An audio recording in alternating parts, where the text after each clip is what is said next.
In 2018, a woman named Clara Bennett received a phone call that made no sense.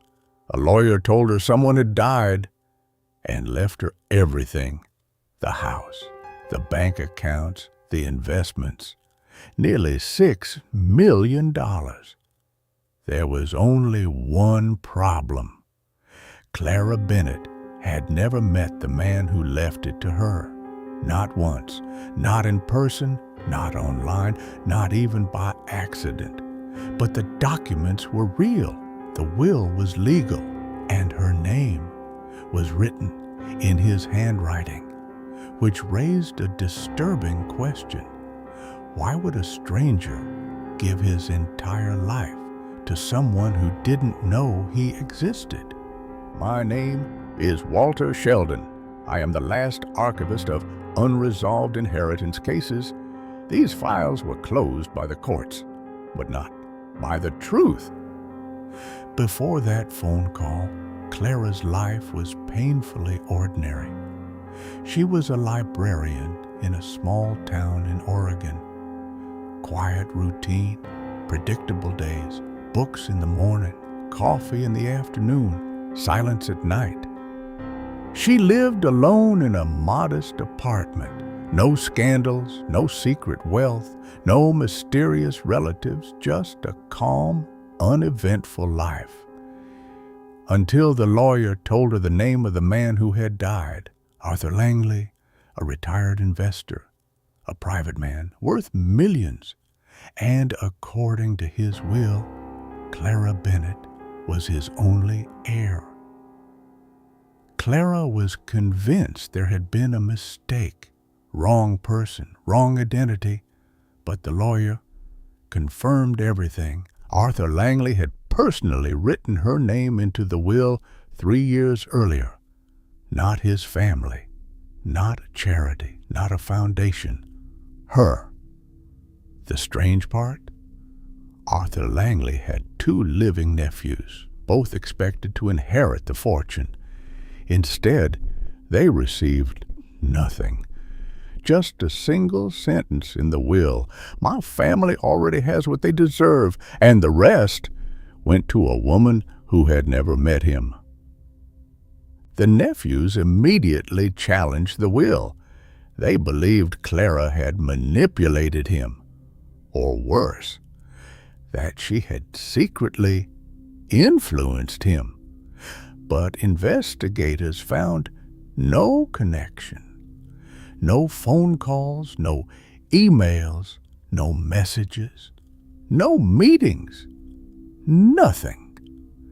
Clara Bennett had no digital footprint linking her to Arthur Langley, yet somehow he knew exactly who she was. Then, detectives discovered something strange. Arthur Langley had been visiting Clara's town for nearly a decade. Every year, same month, same small hotel, and every year he spent hours in the town's public library, the same library where Clara worked. But there was no proof they had ever spoken, no witnesses, no conversations recorded, just a man sitting quietly in the reading room, watching. When police searched Arthur's house, they found a locked drawer. Inside were dozens of photographs, not of landscapes, not of family, but of Clara.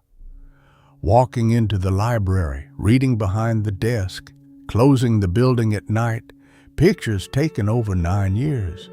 Arthur Langley had been observing her for almost a decade, silently, patiently, like someone studying a puzzle.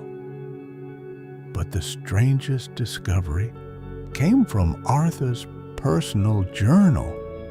In one entry, written 2 years before his death, he wrote, "She reminds me of someone I lost, someone who deserved everything, but never got the chance." No explanation, no names, just that sentence, and a note underneath. Perhaps this is how I fix it. So who was Clara Bennett to Arthur Langley? Investigators developed several theories. Some believed Clara resembled Arthur's late daughter, who died decades earlier. Others believed he simply chose someone he believed was kind and ordinary, a person who would appreciate the life he had built. But one theory was darker, that Arthur Langley had spent years quietly constructing a replacement life through someone else, watching, studying, deciding, until the moment he wrote her name into his will. The court eventually ruled the will valid.